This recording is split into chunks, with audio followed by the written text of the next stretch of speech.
Kentucky is in a financial crisis.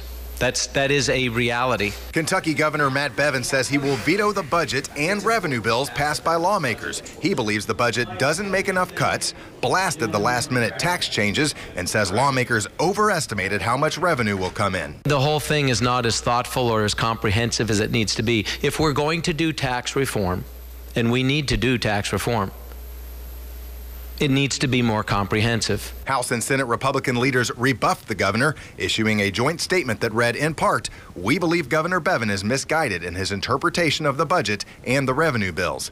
But some Republicans, like Phil Moffitt of Louisville, support the veto. I think the tax increases and the additional spending really weren't conservative, and Governor Bevin is certainly conservative, and I think the tax increases struck everyone as a bit arbitrary.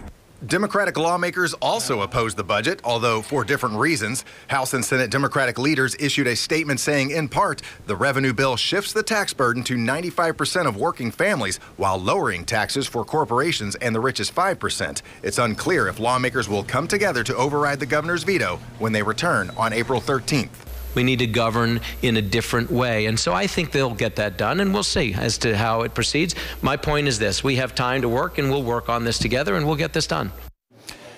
Now, the whole reason Governor Bevin wants these budget cuts and tax reform is the state's pension system. It's underfunded to the tune of about $60 billion. And Governor Bevin said today he does not believe the pension overhaul approved by lawmakers does enough.